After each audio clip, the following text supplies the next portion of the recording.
Chapter 194, All Eyes on Me, 2.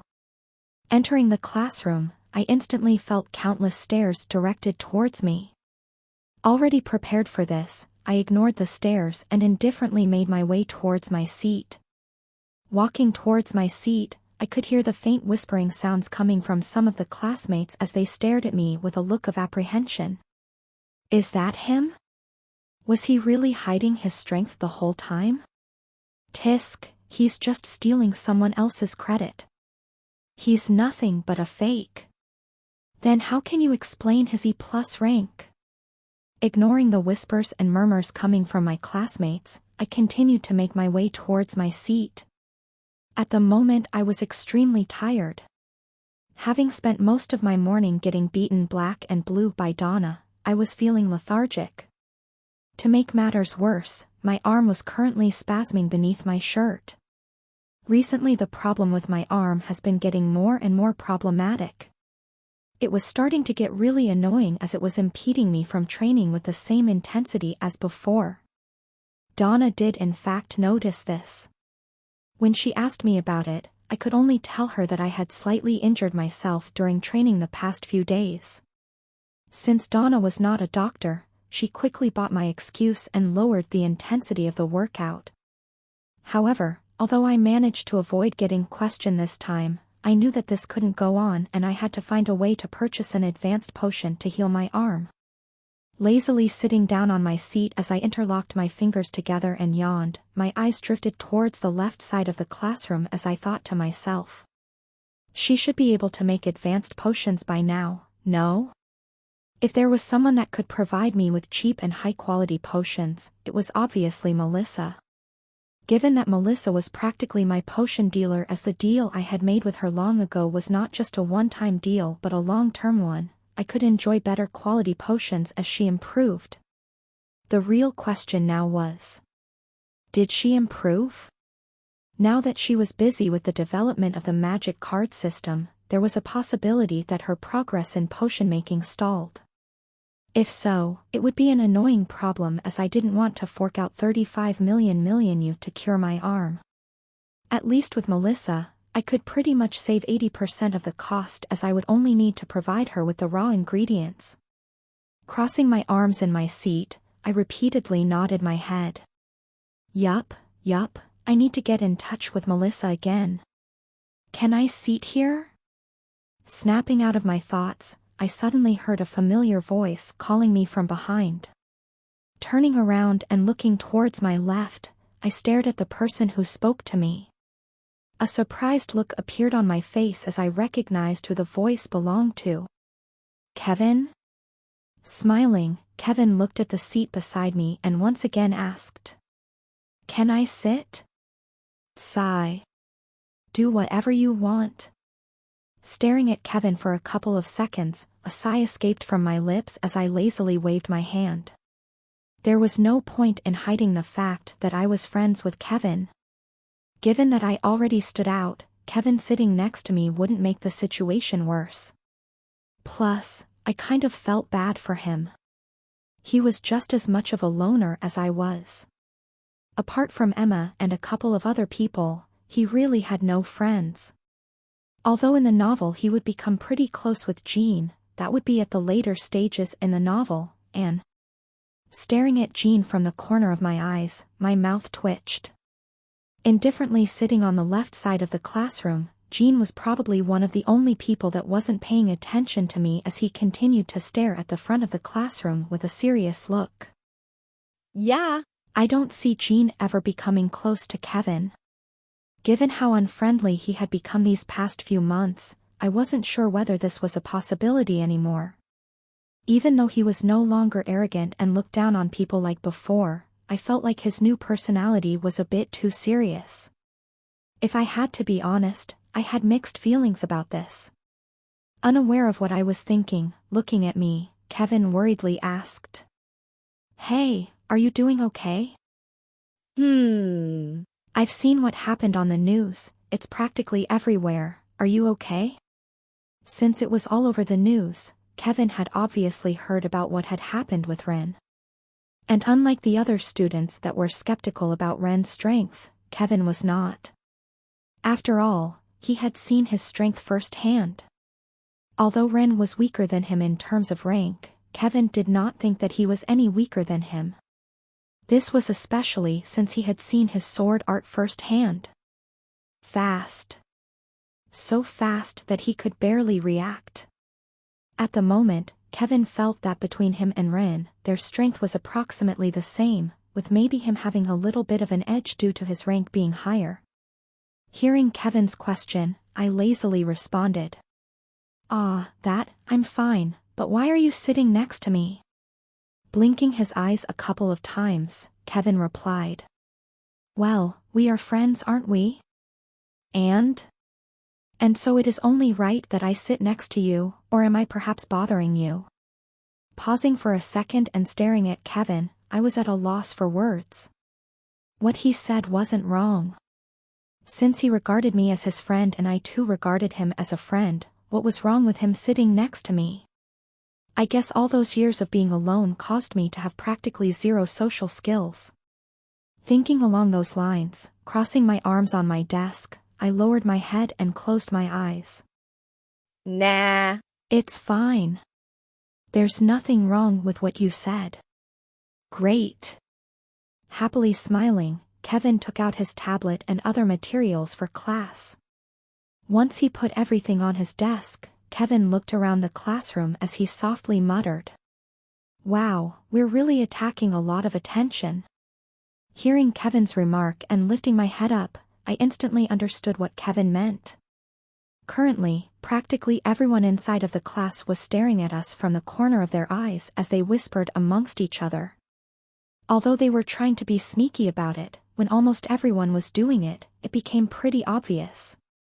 Glancing at Kevin, I muttered. Shouldn't you already be used to this? Blankly looking around, Kevin bitterly said. I am, but it's never been so bad. Rolling my eyes, I annoying said. This is why I didn't want to stand out. Patting me on my shoulder as a trace of pity appeared in his eyes, Kevin consoled me. You'll get used to it.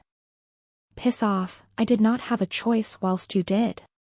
Opening my eyes wide, I smacked Kevin's hand away as I cursed at him. With ever blood purposely screwing me over so that I stood out, I really had no choice with regards to this matter. Kevin on the other hand purposely chose to show off his skills. Getting used to it my ass, I did not want to get used to this. The staring felt piercing. Feeling wronged, Kevin explained. Oh come on, I also did not have a choice. It's not like I knew that I was actually talented. Having spent most of the time outside of Ashton City, Kevin had no idea that he was that talented. Therefore, when he took the exam he tried his best thinking that his performance was not going to be any better than some of the second-generation kids that were nurtured with resources since young. Who would have thought that they were actually that weak? Not him. Hearing Kevin's statement, I was left speechless for a couple of seconds. Although I knew what Kevin meant by that statement, I felt the urge to slap him on the back of his head. To make matters worse, I was the one that made him that way. Who should I be hitting, him or me? Seeing the dark look on my face, Kevin quickly diverted the topic. By the way, are you coming to the banquet next week? Raising my brow, I asked. Banquet? Are you perhaps talking about the banquet with the exchange students? Yeah. I guess I will. Either way, it's not like I have a choice. Nodding his head, as he crossed his arms, Kevin agreed. Since you're part of the tournament team, you have no choice but to participate. Yeah. The banquet Kevin was referring to was a banquet that was held by the academy to welcome the new exchange students that came from the 4 great academies.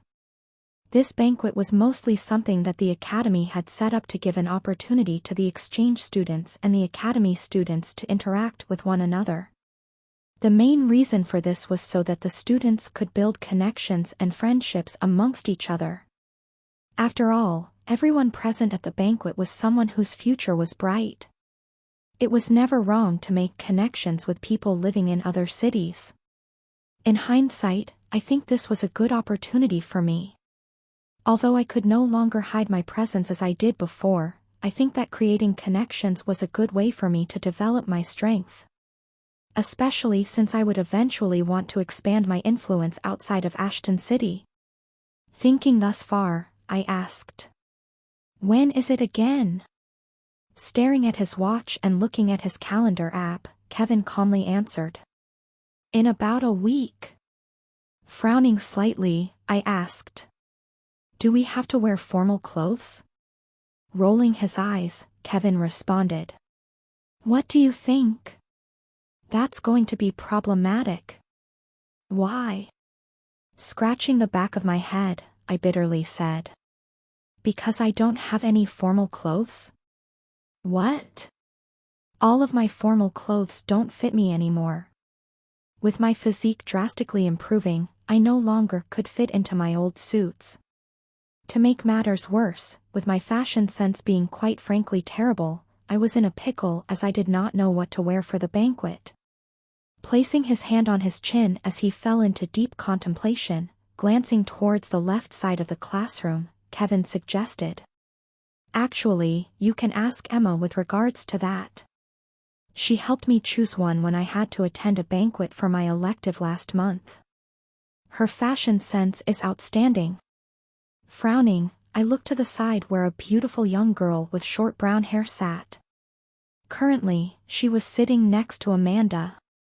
From time to time the two would talk, but with Amanda not being very talkative, it was mostly Emma who was doing the talking. It was a rather comical sight. Still, recalling my past experiences with Emma, I shook my head. "Emma, I'd rather not." Understanding my thoughts, Kevin reassured me. "It's fine, I'll come too. You won't have to go with her alone." I don't know. I'll think about it."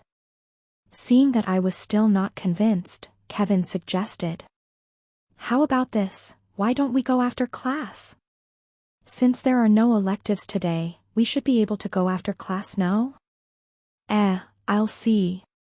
Honestly, the idea did sound tempting, however, I was still not fully convinced as I didn't want to deal with Emma. I'd honestly rather deal with Melissa. Actually, I didn't mind being Melissa as she was quite fun to tease these days. With me no longer being scared of her, getting a reaction off of her was actually quite entertaining. Just recalling how pissed she was in our last meeting made me smile. Suddenly recalling something, I looked at Kevin and asked, "By the way, what class do we have next?" Without hesitation, Kevin responded, "Theoretical Science of Mana and Psions." Hearing the name of the next lecture course, suddenly remembering something, I cursed out loud. "Ah, fuck." Confused, Kevin tilted his head and asked, "What's wrong?" Weakly staring at Kevin, I muttered, "Well, I just suddenly thought of an annoying problem." "What annoying problem?"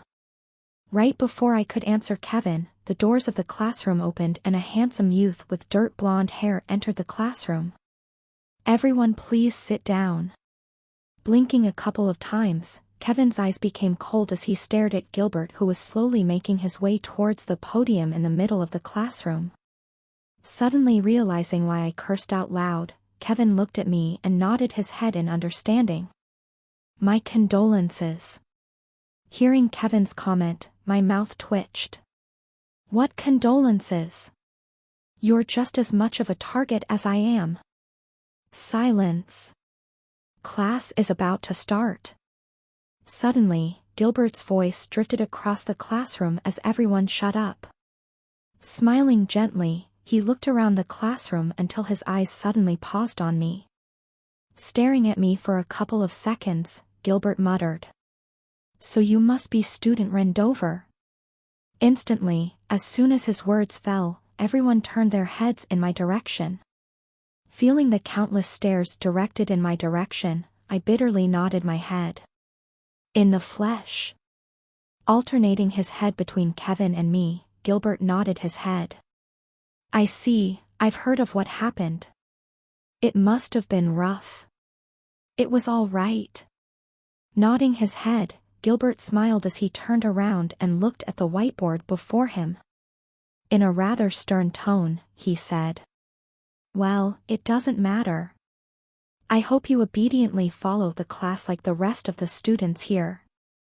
Although what you have done can be considered an astounding achievement, that is only if you have actually done what is said on the paper. It wouldn't be good if you took someone else's credit for something that you did not do." Understanding the meaning of his words, I rolled my eyes. Yes. This was karma, I say. This was the karma I got for all the times I gloated at Kevin for having to deal with Gilbert. It's good that you know. Finished talking to me, Gilbert proceeded to start the lecture.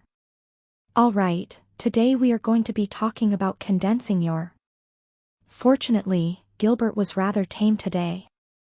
Apart from the beginning of the class and the fact that I was picked a couple of times to answer some of his questions, nothing particularly annoying happened to me today. In fact, aside from the occasional stares from my classmates, it was pretty much just like any regular class. If I had to guess as to why Gilbert was not proactively making my life difficult, it probably had something to do with Donna. With what had happened to Kevin not so long ago, Gilbert knew that he couldn't perform the same stunt again as he could actually get into trouble this time. Although his father could cover him for a while, that didn't mean he could do as he wished.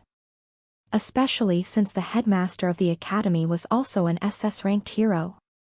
Once the headmaster returned from his trip, there was no way Gilbert would get away with what he had done scot-free. Knowing this, Gilbert could only lay low for a while. And so thanks to that, Kevin and I didn't have a hard time today as the class ended in about an hour. Staring at Gilbert's figure leaving, I muttered, "Well, that was better than I thought." Nodding his head, Kevin added, Yeah. "I honestly thought he would pick on you more." Pausing for a second and staring at me, Kevin glanced at Emma, who was packing up her stuff on the left side of the classroom, and asked, "So do you want me to help you with the suit thing or not?" Frowning slightly, after a bit of thought I nodded my head. Sure. Since I had nothing to do as well, I may as well buy a new suit. Chapter 195, Relaxing Times, 1. Cocking her head to the side as her auburn hair gently fell on her shoulders, Emma unamusingly asked as she pointed towards a pale youth with deep blue eyes and black hair standing next to Kevin. "So you want me to come with you guys to help him buy a suit for the upcoming banquet?" Nodding his head, Kevin asked, Yeah. "Can you do that?" Frowning, Emma stared at Ren, who was yawning next to Kevin. Observing Ren, Emma's feelings were mixed. Although she no longer hated him like before after realizing her own immaturity, his presence still irked her. After all, her pride was huge. Even if she had realized she was in the wrong, she wouldn't openly admit it. Like the famous quote said, realizing you were wrong wasn't hard, what was hard was admitting you were wrong. Knowing this, looking at Kevin, who was sincerely asking her for a favor, after a while, nodding her head, Emma begrudgingly agreed. Fine, but only this time. Since Kevin had helped her out on multiple occasions in the past, she wouldn't mind doing him a favor. Besides, she could just use this chance to relax. After all, after she helped Ren buy a suit, she could very well enjoy herself. Turning around and glancing at Amanda, who was slowly and quietly packing up her stuff, Emma asked, "Amanda, you want to come along?" Slowly turning her head, Amanda blinked her eyes a couple of times as a confused look appeared on her face. "Come along?" Nodding her head, Emma pointed towards Ren and said, Yeah. "Come with us to help that guy get a suit." Tilting her head, Amanda became even more confused. Get a suit? Noticing how Amanda was becoming even more confused, Emma explained. Yeah. Apparently he doesn't have a suit for the banquet next week, and since Kevin asked for my help I decided to help out. why don't you come along too? Hearing Emma's explanation, Amanda understood. Placing her hand on her chin as she glanced at Ren, Amanda's brows knit together. Seeing Amanda thinking about it, pulling her by the arm, Emma pleaded. Don't leave me alone with them. Turning around and glancing at Kevin and Ren, Emma's eyes soon paused on Ren as she added, although I trust Kevin, I don't trust that guy at all. What if he suddenly attacks me out of nowhere? What am I going to do? Please come with me. Emma's words weren't without merit. Even though she already had a hunch about Ren's true strength, when it was revealed that it was she was extremely surprised. It took her quite a bit to come to terms with the news. After all, she had a general idea of his background. To be rank with such a background was nothing short of a miracle. Therefore, he was definitely suspicious in her book. Hearing Emma's remarks, Ren's mouth twitched. He was speechless. Did she not know that he was standing next to her and he could hear everything? Since Emma was helping him, Ren tried his best to suppress his annoyance. However, with Kevin next to him trying his best not to laugh, Ren found this task becoming increasingly harder. Elbowing Kevin by the side, Ren's face darkened as looked at Emma and pointed towards himself. Oi, you know I'm here. Yeah. Waving her hand to dismiss Ren, Emma proceeded to look at Amanda again as she continuously tugged her arm. So you coming? Okay. Seeing how persistent Emma was, after a couple of seconds, Amanda eventually nodded her head as a helpless expression appeared on her face. In the end, she also had nothing to do, so might as well just go. Plus, since she'd always reject Emma whenever she'd ask her to go out, Amanda felt slightly bad compelling her to agree. Yay! Happily clapping her hands, Emma proceeded to look towards the front as she asked. Melissa? Raising her brow, Melissa turned around and frowned. What? Glancing at Melissa, Emma pointed at Ren and asked. Want to come with us to help him get a suit? Scornfully glancing at Ren, Melissa quickly refused. I'd rather die. Rolling his eyes, Ren muttered. Then die. What did you say? Nothing. Seeing the exchange between Melissa and Ren, Emma was left speechless for a couple of seconds as she proceeded to look in the direction of where Jean usually sat. Jean?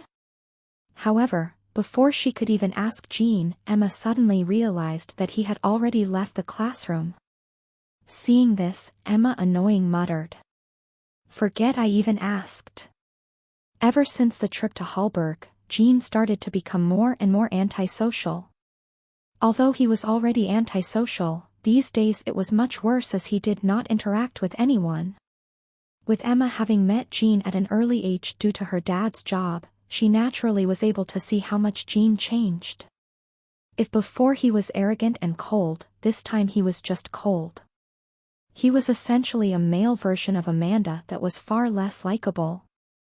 Crossing her arms together, Emma snorted. Humph, who cares about that guy anyway? In the end, the group consisted of Kevin, Amanda, Emma, and Ren. Clapping her hands together as she looked at everyone, Emma happily said. All right, let's meet at the train station in half an hour. From there we will go buy him a suit. Nodding his head, Kevin agreed. Okay. Good, let's go, Amanda. Finished with what she wanted to say, Emma quickly dragged Amanda out of the classroom, leaving Ren and Kevin behind.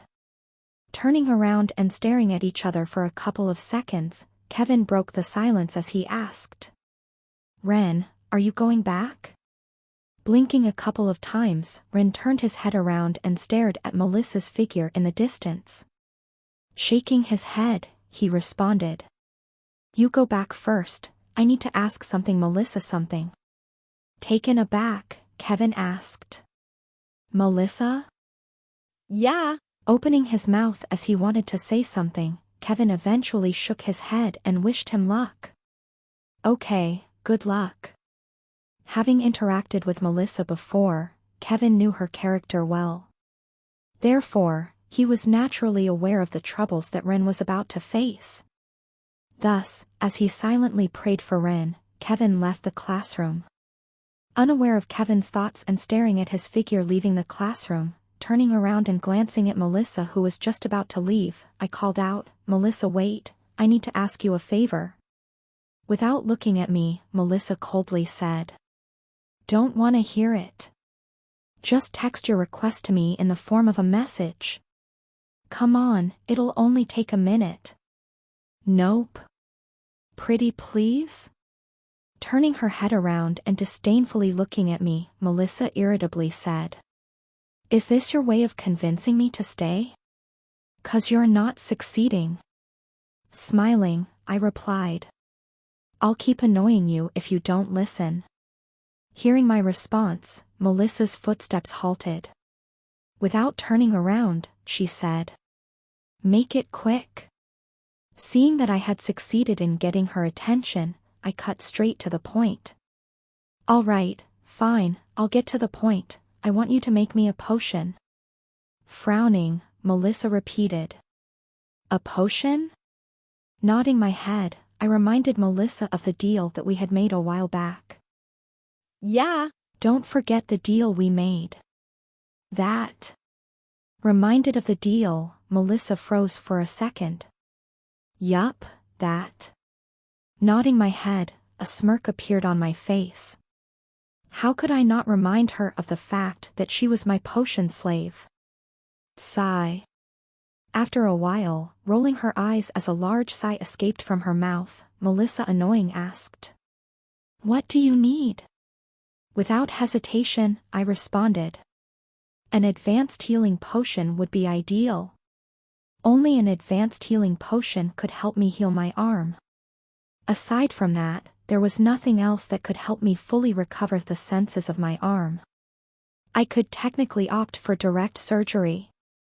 But given that it was more expensive and that potions were faster and more effective, it was only natural that I tried my best to get a potion." Hearing my request, Melissa's frowned deeply. "An advanced healing potion?" Nodding my head, I asked, "So, can you make it or not?" Frowning even harder, Melissa softly muttered, "I haven't really tried." Since she was spending most of her time developing the magic card project, she didn't have much time to spend on making potions. Therefore, although she could more or less now make advanced level potions, Melissa wasn't sure about how good the quality of the potion was, and how high the chances of success were. Staring at Melissa who was in deep contemplation, I dejectedly lowered my head and said, "So you can't?" Snapping her head in my direction, Melissa annoyingly said, "Who said I can't?" Raising my head as a defeated look appeared on my face, I reassured Melissa. "Melissa, it's okay if you can't. Just admit that you cannot do it so that I can look for it somewhere else." Hearing my comment and gritting her teeth, Melissa said, "I'll do it." "Do what?" Clenching her fists tightly, Melissa's face twisted. "It seems like you really want to die?" Smacking my fist on the palm of my hand, I looked at Melissa and exclaimed, "Ah, so you can make the potion. Why didn't you tell me this before, Melissa?" Pretending to be excited, I laughed inwardly. How gullible. All I needed to do was bruise her ego a bit and Melissa quickly agreed without hesitation. So easy. Keeping my thoughts to myself and nodding my head multiple times, I complimented Melissa. Yes. Gifted with both brains and beauty, you are indeed the perfect woman. Melissa, how about marrying me?" Hearing my comment, Melissa's body froze for a second. Processing my remarks for a couple of seconds, Melissa's voice lowered as her face became incomparably dark. "If you don't get out of my sight within the next 5 seconds, I will erase you from this planet." Seeing how dark Melissa's face was, I knew that she was serious this time. Putting my hands on my pockets, I clicked my tongue and turned around. TSK, I was just joking, no need to take it so seriously. Who'd want to marry you anyway? Only a psycho who doesn't care about their own life would do that. I wouldn't even want to find out what would happen during a lover's quarrel. Would she just make her lover drink failed potions that she couldn't commercially use, or would she make him sleep on the sofa for a whole year? Just the thought sent shivers down my spine. I'm leaving. Lazily waving my hand, I proceeded to make my way towards the door. Right before I exited the room, turning around, I glanced at Melissa and shouted. Text me when you're done making the potion. 2. Bye. Waving. Goodbye. To Melissa, I directly left the room and made my way back towards the dorm. I had left at the right time. I had a feeling that if I stayed any longer, something bad would have happened. Perhaps I had just dodged a bullet. In all honesty, I didn't actually care. It was just that it was fun teasing her. Not long after I separated from Melissa, Kevin, Emma, Amanda, and I met up at the train station and quickly took an air train that directly went towards a busy area of Ashton City. From what I heard Emma say, we were currently headed towards a rather famous shopping district that was often frequented by the rich. Apparently, there were lots of designer stores as well as places that had professional tailors that would directly take my measurements and make a suit that would fit me perfectly. As soon as I heard of this, I instantly knew this was a setup. Emma was planning on draining my wallet. In terms of wealth here, I was probably the poorest out of the lot. And when I mean the poorest, I meant by far the poorest. My net worth was probably spare change in their eyes. How in the world did they think I could afford a suit? Set up, I say. As I was ranting about the fact that I was being set up, suddenly the air train stopped and a gentle voice traveled from the speakers of the train. Station, Central District, Reincarnated Street, arrived. Stepping out of the air train, turning around, and dragging Amanda out of the train, Emma happily shouted. All right, let's go shopping. Chapter 196, Relaxing Times, 2. After leaving the train station, we arrived at Reincarnated Street, a rather famous shopping area located in the Central District of Ashton City. Stepping into Reincarnated Street, I was left in a daze. People roaming everywhere, massive buildings, giant fountains, fancy restaurants, massive stores, and even arcades. This place had everything. Glancing at the busy streets, I made a pledge to myself. Right after buying a suit, if I still hadn't sold my kidneys, I had to treat myself to something fancy. Similarly looking at the streets, Kevin asked, I've only been here once, so are you going to be the guide? Emma, who had heard Kevin, pridefully nodded her head. Of course, I've been coming here ever since I was a kid. I know this place like the back of my house. Not only do I know where most stores are located, I also know who. Walking through the busy streets, Kevin and Emma continued to chatter. From time to time Amanda would join in on the conversation as Emma would forcefully drag her into it. Kevin did try to bring me in the conversation multiple times, and when he did I half-heartedly replied. Ren, you've never been here before, right?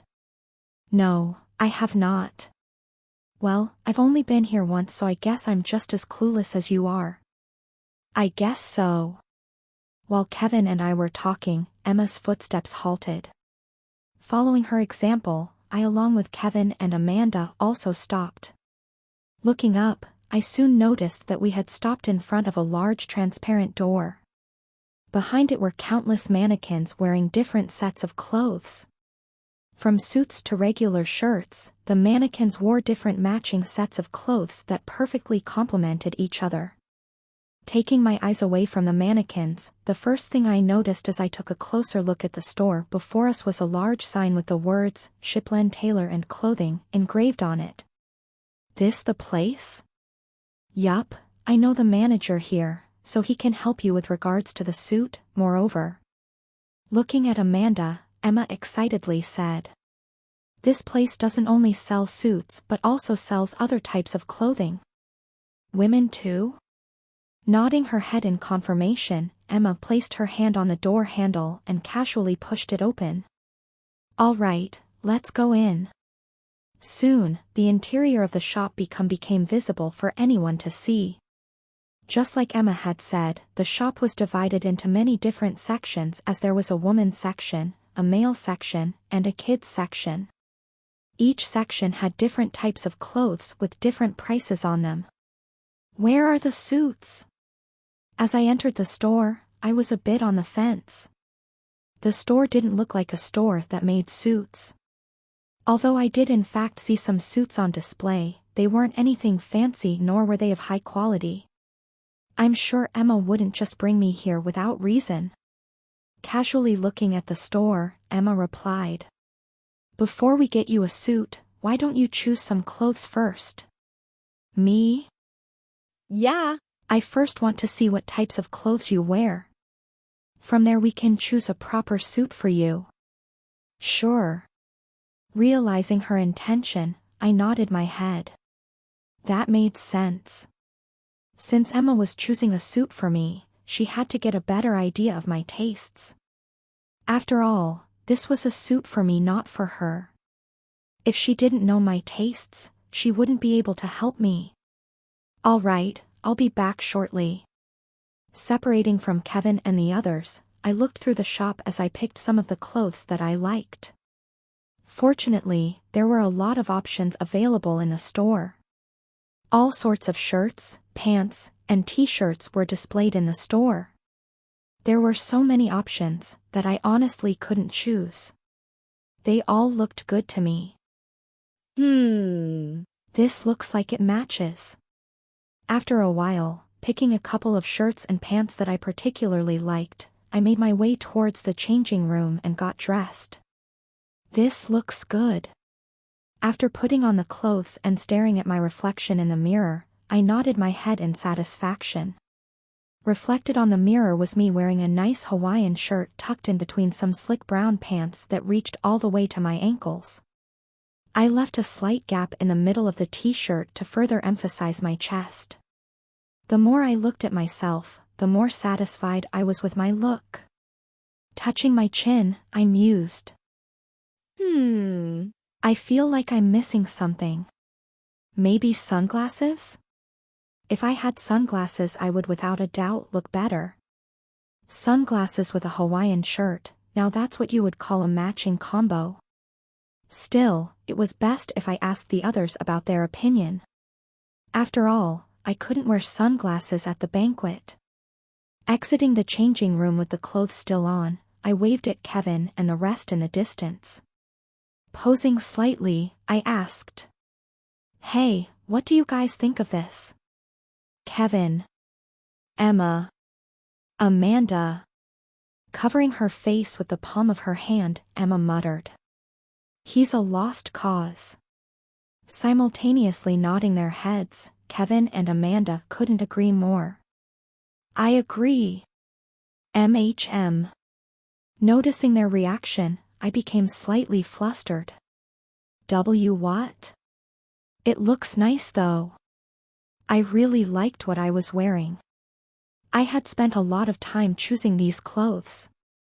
I was genuinely proud of what I had achieved. Squinting my eyes, I thought. Was it the sunglasses? The more I thought about it, the more I was convinced that the reason they reacted like this was because I didn't have any sunglasses on. Unaware of what I was thinking, Kevin looked at Emma, who was massaging her head. This is going to be a lot harder than I thought. Emma, do something about this. On it. Taking out her phone, Emma quickly sent a message to someone. Not long after she sent the message, a man wearing a neat gray suit that perfectly outlined the general structure of his body came down from a set of stairs in the distance. The man was rather old, as he had thin gray hair and a well-trimmed mustache. Despite his age, the man looked extremely refined and elegant. With a bright smile, the man greeted Emma. Why, if it isn't the young miss, what do I owe you the pleasure of coming here? Fix him up. Cutting to the chase, Emma pointed at me. Staring in the direction of where Emma pointed at, the old man covered his mouth. Oh my, him? Expecting such a reaction, Emma sighed and nodded her head. Yeah. He's a lost cause. I can see that. What's the budget? Looking at me, Emma asked the old man, how much does a suit typically cost? Taking out a small tablet from his pocket, the old man patiently explained, depends on what type of materials we use to make the suit.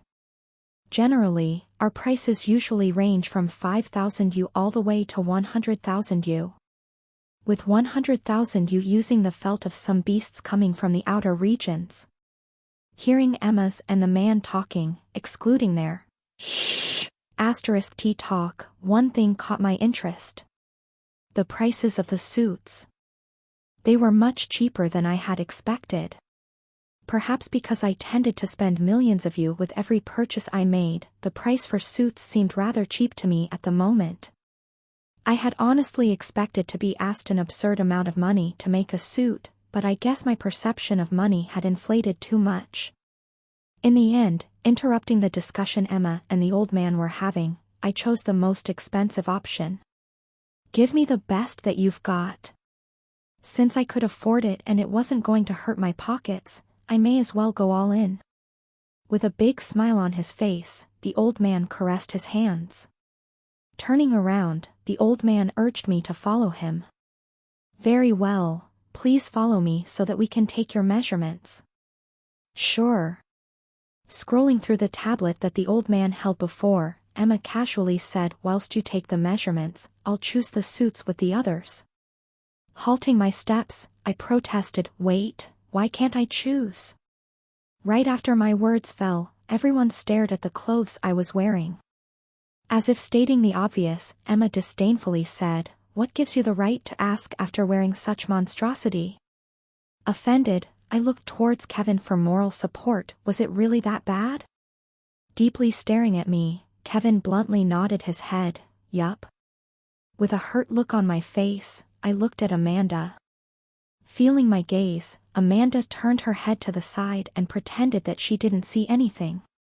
Clenching my teeth, I squinted my eyes. Fine. Bunch of traitors. Following the old man upstairs, we soon arrived in front of a small wooden room filled with suits. Without wasting any time, the old man took out a measuring tape.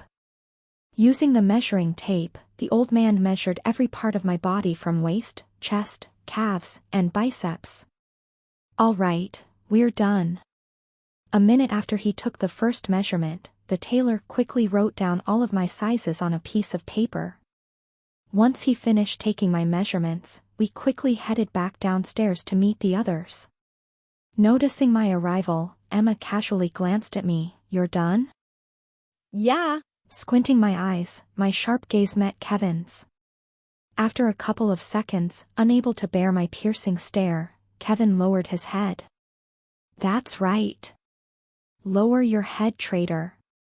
Unaware of my exchange with Kevin, Emma casually handed the tablet back to the old man. All right, we've already selected a suit. Oh. Can I see it? Shaking her head, Emma refused. We've already ordered it, you'll see it once it arrives. Opening my mouth, no words came out. Did they seriously just buy me a suit without asking whether I liked it or not? Please follow me to the register to pay. Smiling brightly, the old man made his way towards the register. Dejectedly following the old man to the register, handing him my card, I paid for the suit that Emma and the others choose for me. After paying the bill, I turned around and made my way out of the shop as the old man reminded me of a few things. Thank you for your purchase, your suit will be delivered to you in a couple of days. In case your suit breaks, make sure you come back to us so we can fix it. We provide a 2-year warranty. Sure, thank you.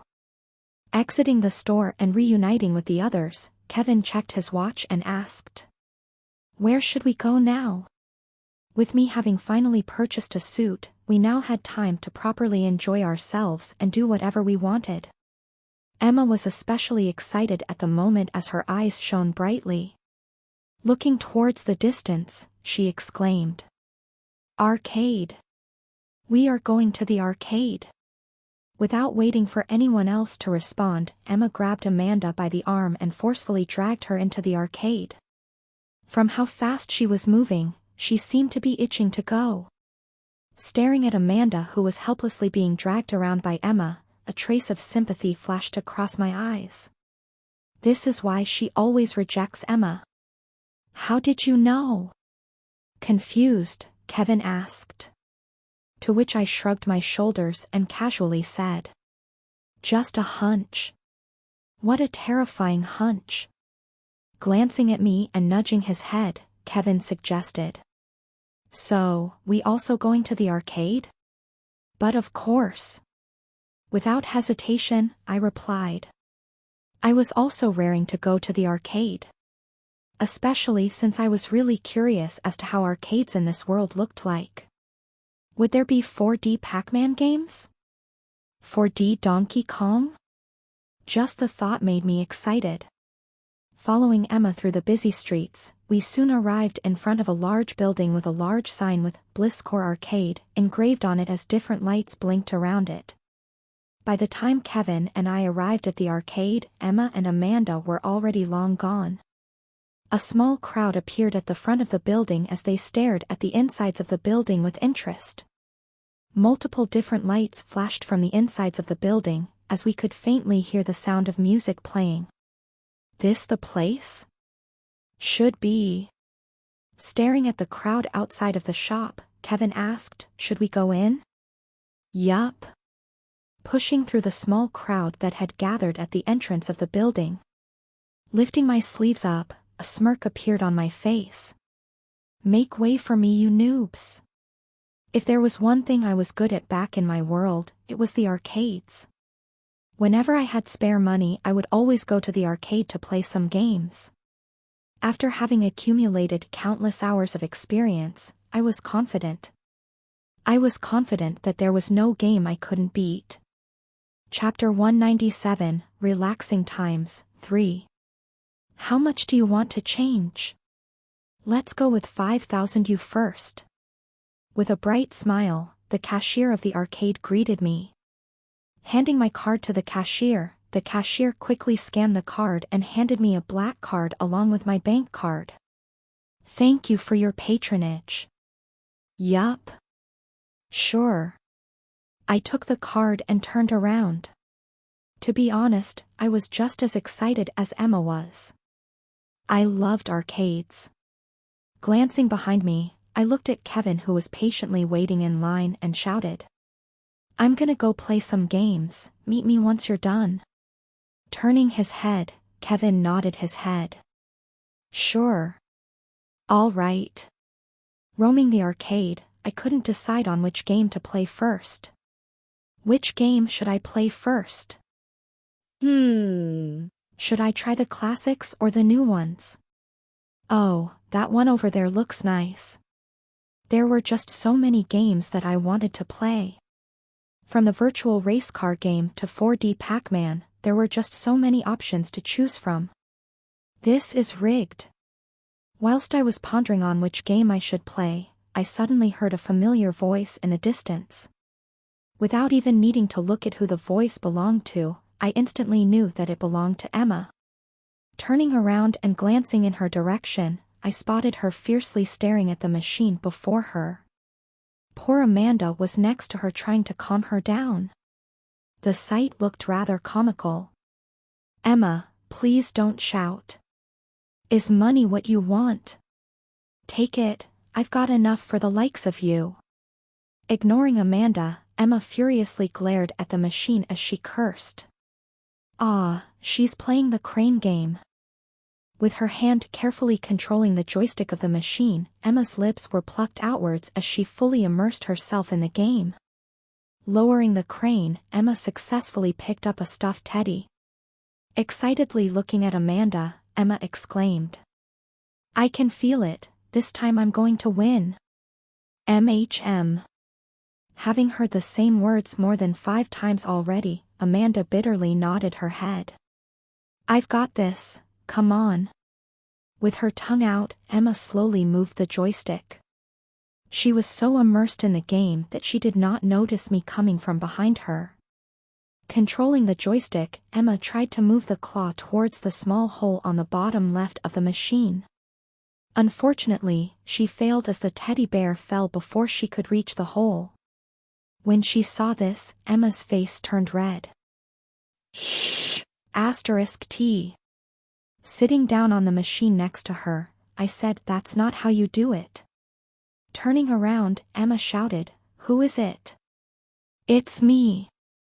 Finally noticing me, Emma's voice became monotonous. "It's you." What an enthusiastic reply. "What? Did you want me to be excited or something?" Shaking my head, I pointed at the machine before her and said, "Never mind that, you're playing the game wrong." Raising her brow, Emma mocked, "What? Are you some kind of expert or something?" Nodding my head, I proudly puffed my chest, "In fact I am." This was not a lie. In fact, the very reason why I was so good at this game was because back on Earth I used this machine to make some spare change. By winning the bears and selling them on the internet, I was able to make a small profit. With that, I was able to fuel my arcading addiction. Not believing my statement one bit, Emma suddenly smiled as she thought of something. "All right, if you're such an expert, how about we make a bet?" Instantly, I frowned. "A bet?" Nodding her head, Emma elaborated. Yeah. "How about this? I'll pay for the next 15 games, and if in those 15 games you manage to get even one bear, it'll count as my loss. However, if you don't get any bear during those 15 tries, it'll count as my win." Hearing the terms of the bet, I almost laughed out loud. 15 tries? I didn't even need 2 and I was certain I could win.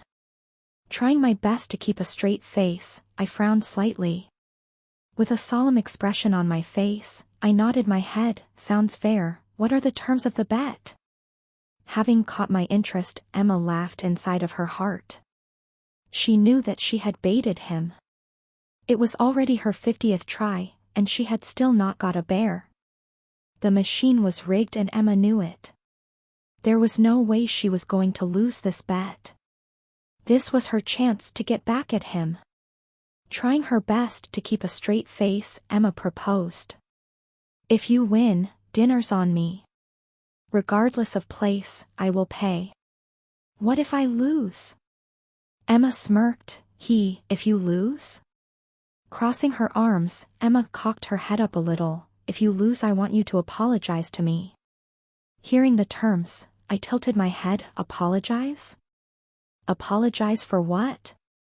Glaring at me, with her arms still crossed, Emma gritted her teeth. "For being rude to me."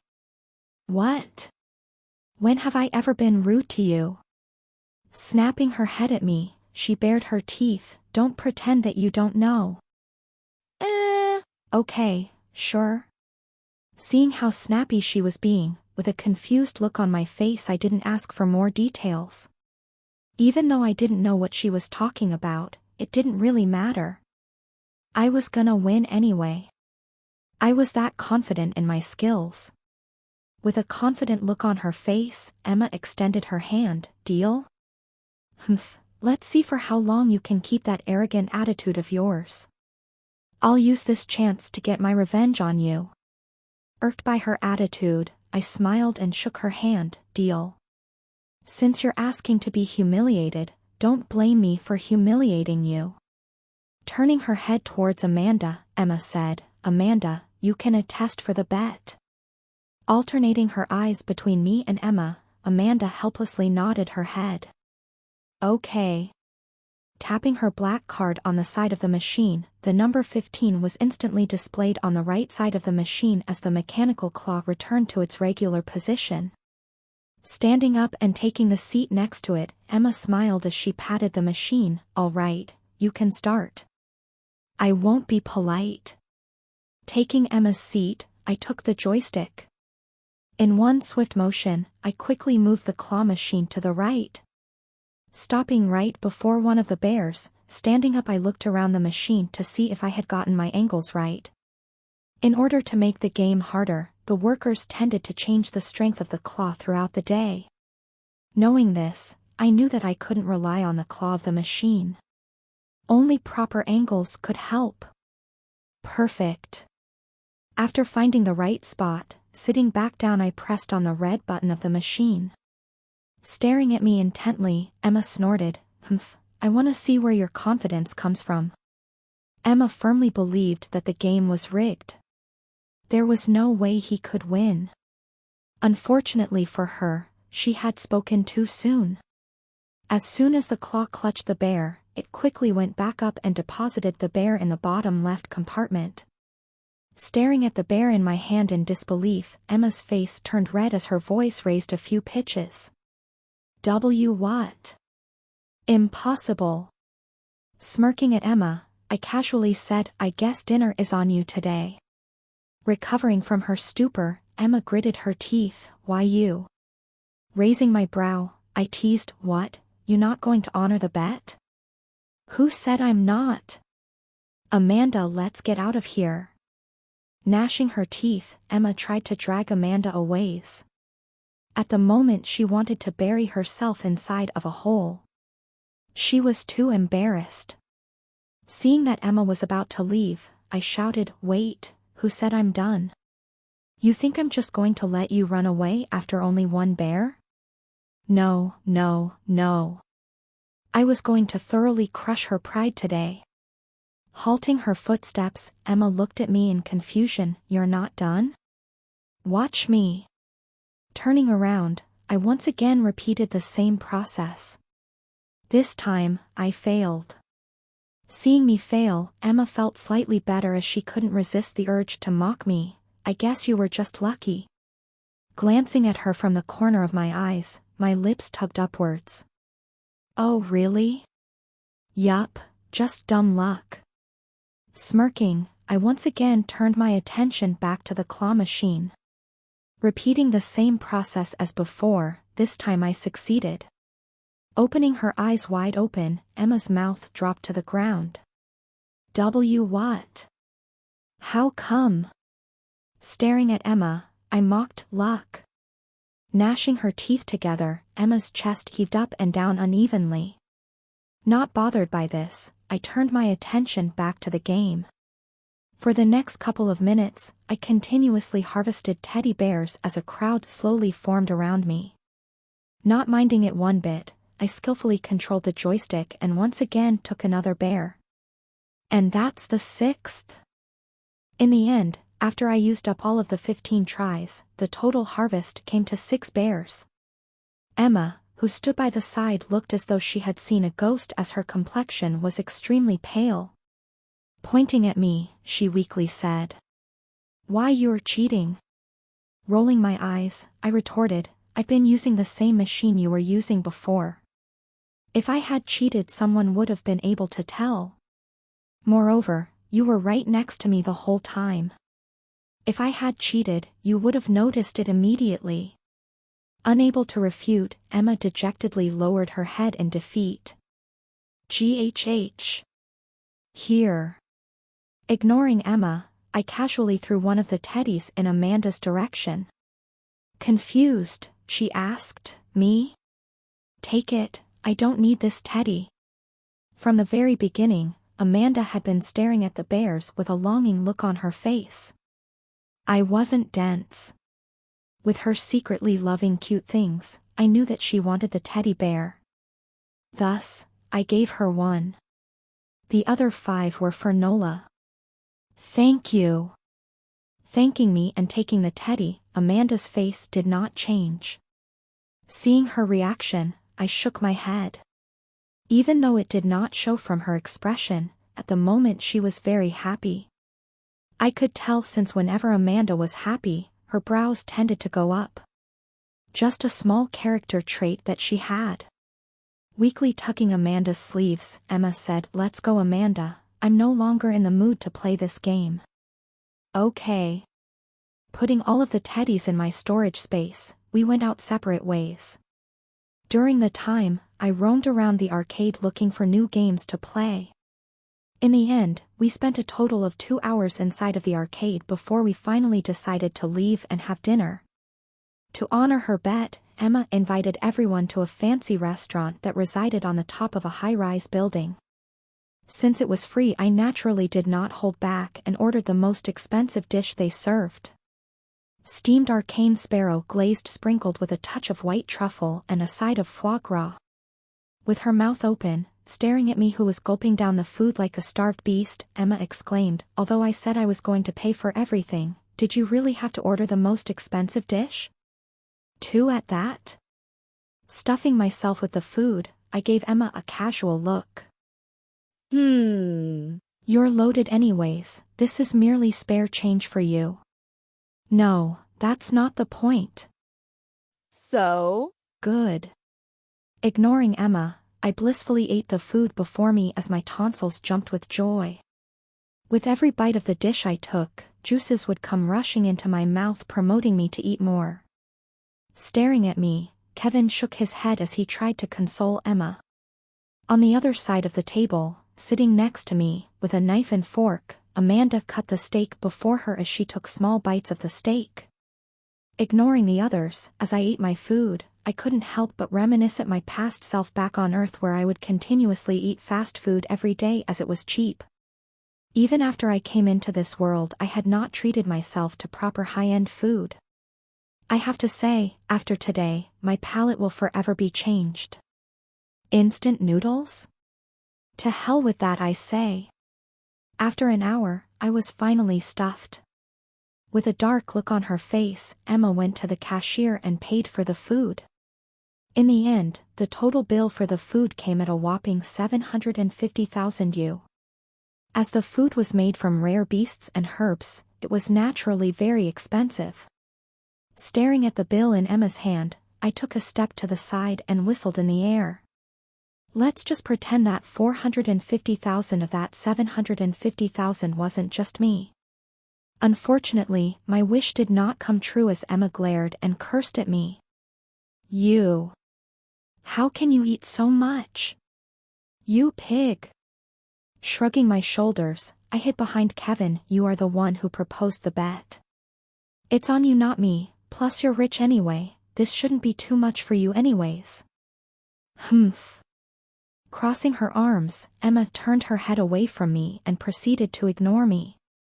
Noticing how angry Emma was, I frowned.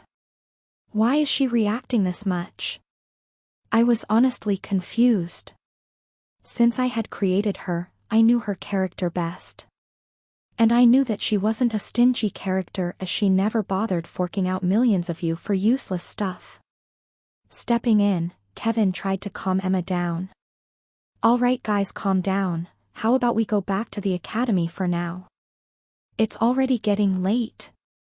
Hearing Kevin's remarks and calming down a bit, Emma nodded her head. "Fine. Good." Like that, the shopping trip came to an end as we all took the air train back to the academy. Outside of the train station, near the lock. After parting ways with Emma and Amanda, only Kevin and I remained. Looking at me, Kevin said, "Weren't you being a bit too harsh on Emma?" "Me? Harsh? I was just teaching her a lesson."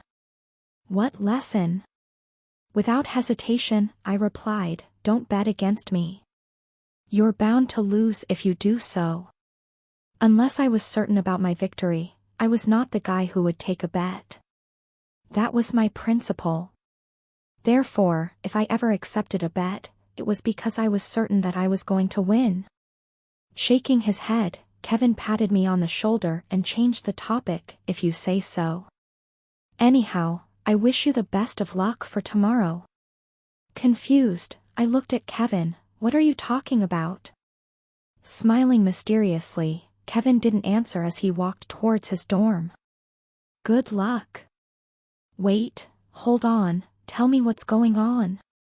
With his back facing me, Kevin casually said, "You'll see tomorrow." "What? Come on." Despite all of my protests, Kevin refused to answer me. In the end, Shaking my head, I muttered, "What's up with him being so vague? TSK, what a terrible friend. First, he betrays me, and now this? Humph, I'll get you back in the future." If it were me, I would have immediately have told him everything. Turning around as I kicked a rock to the side, I wondered what Kevin meant by good luck. Was something going to happen tomorrow that I was not aware of? Unfortunately for me, I would only find out what Kevin was referring to tomorrow.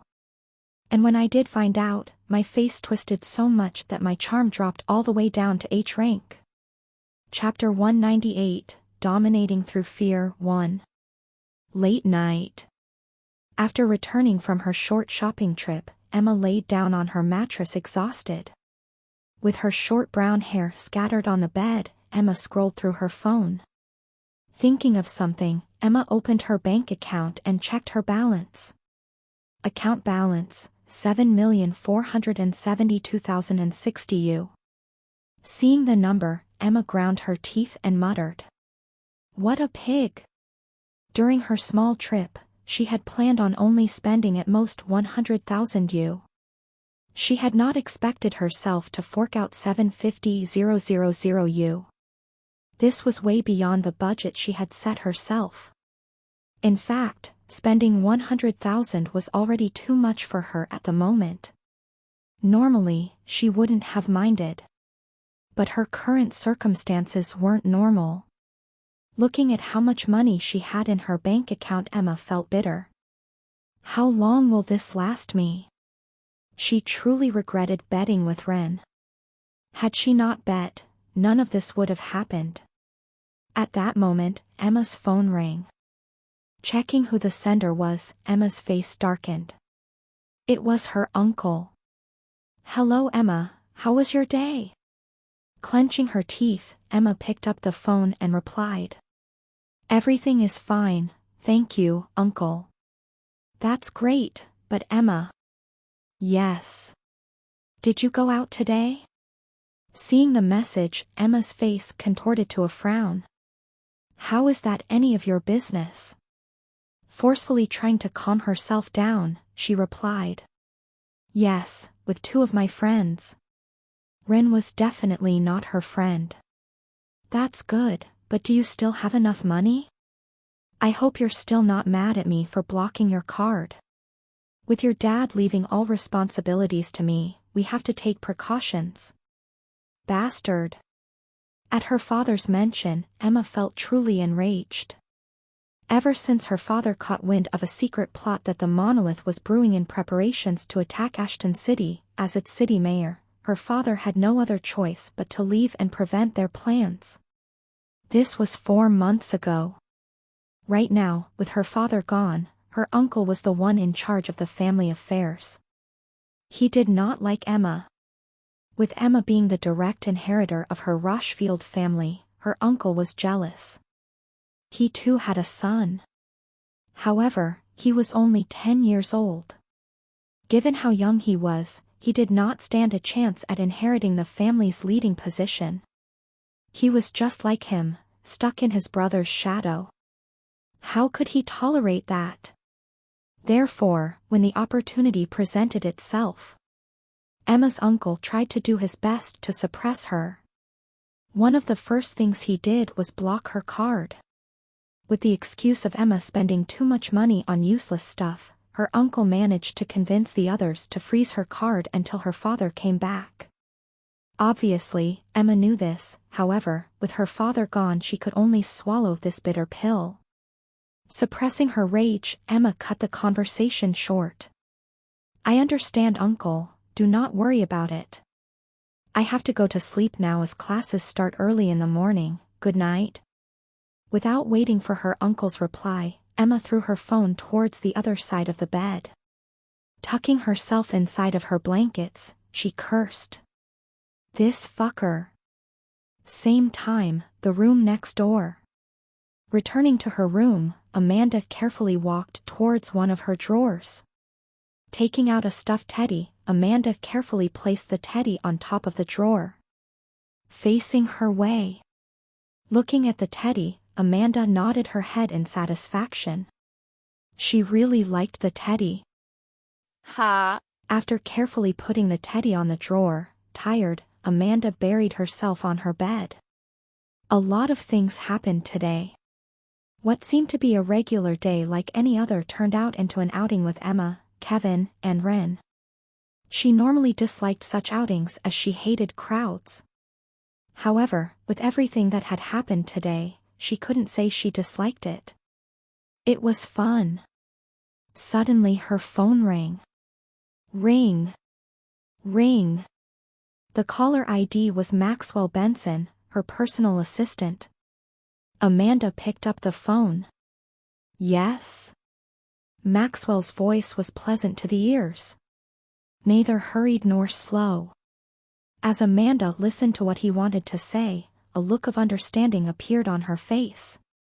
A trace of surprise was mixed in it too. Amanda, your father, and the elders want to meet you next week. They have agreed to your proposal and are expecting you soon. I understand. Knowing that Amanda did not like to talk for long periods of time, Maxwell kept the conversation short and asked, "Is there anything else that you would like, young miss?" "No, this is good for now." "I understand. I wish you good luck for next week." MHM. Nodding her head, Amanda hung up the call. Tack. Scrolling through her phone, Amanda opened her chat log with Melissa and clicked on a specific video. Displayed on the screen was a card held by two pincers as mana was slowly injected into it. Not long after, a massive flame engulfed the video. After getting the green light from Melissa, Amanda contacted her dad and guild elders regarding a possible business proposition. Normally, given how busy most elders and her father were, they would have never have agreed. However, since it was Amanda who proposed the deal, they agreed without asking too many questions. This was what the phone call was about. Her father and the elders of the guild had agreed to listen to Ren's and Melissa's plan. Although she did not doubt that they would have agreed, she was quite surprised by the fact that they had agreed to meet in a week's time. With how busy they usually were, she had expected to even wait as far as a couple of months. This came as a bit of a surprise for her. But after a bit of thinking and realizing who the two people in question were, Amanda understood. With Melissa being the genius that she was, there was no doubt that her guild wanted to form a connection with her. On the other hand, there was Ren. Given how influential her parents' guild was, without a doubt that they knew a few things about him. Especially with regards to what had happened a few nights ago when he supposedly aided in the killing of a Viscount-ranked demon. Given how popular he was nowadays, without a doubt the elders and her father wanted to meet him in person.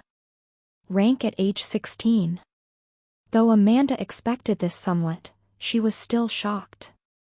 Without a doubt, his talent rivaled that of Jin's and Kevin's. Hoo. Plaque. Taking a deep breath, Amanda carefully put away her phone in her drawer and closed the lights. Closing her eyes, Amanda suddenly thought of Ren. After getting to know him better, her impression of him slightly changed. Her first encounter with him had left a deep impression on her. She could still recall those cold and merciless eyes devoid of any emotions looking at her. At that time she thought that he was an undercover bodyguard that her family had sent to protect her. But after confirming with her father and guild, she knew that this was not the case. Therefore, her interest in him peaked a little. After meeting him a few more times, Amanda realized that he was completely different from how she thought he was. Perhaps he was faking it, but from what Amanda figured, he was not the merciless killer that she thought he was in her first encounter. He was just like everyone else. Just a regular youth in his teens. Silly at times, serious in others. If she did have to point out something odd about him, it was his fashion sense. Recalling how proud he was about the clothes he was wearing, Amanda shook her head. It was frankly terrible. It was so bad that Amanda was left speechless. Aside from that, Amanda also recalled the look of despair on Emma's face once he got 6 teddies in 15 tries whilst she didn't even get one despite so many tries. It was the first time Amanda saw Emma so depressed. The more she thought about it, the more the corner of her lips curved upwards.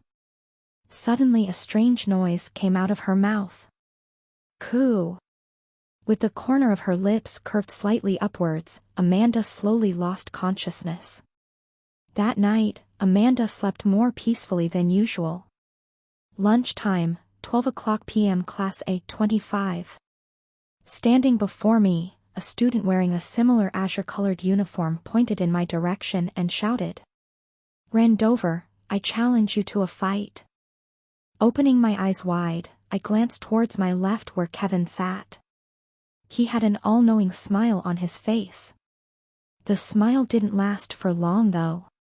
Not long after someone challenged him too.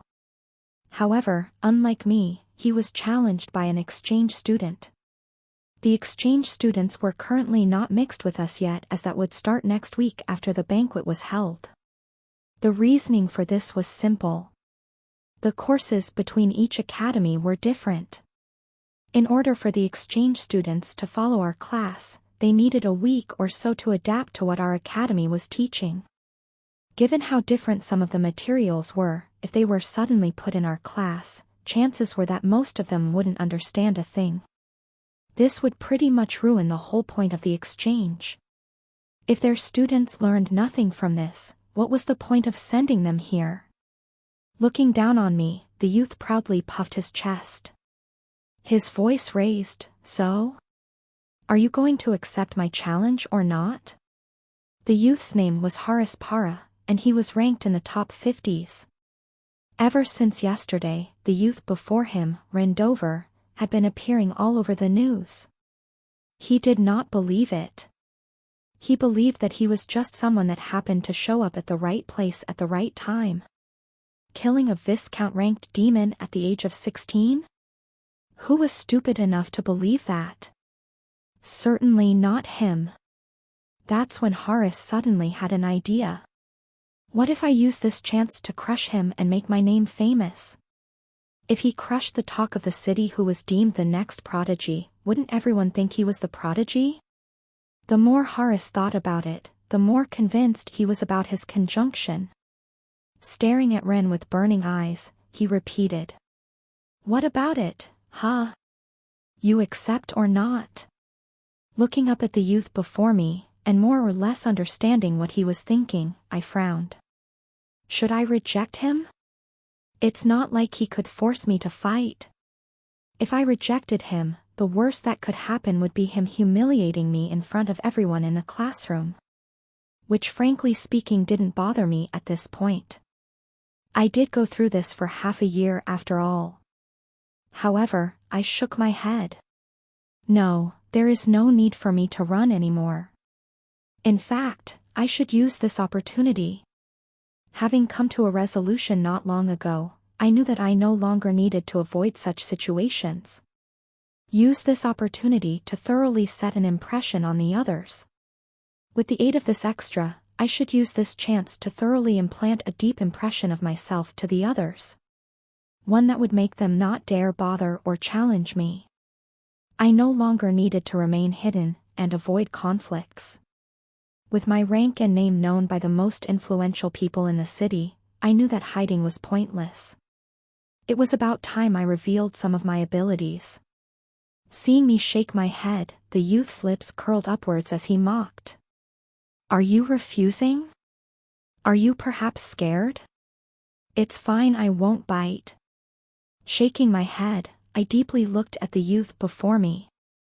After a while, with a plain smile on my face, I nodded my head. No, I accept.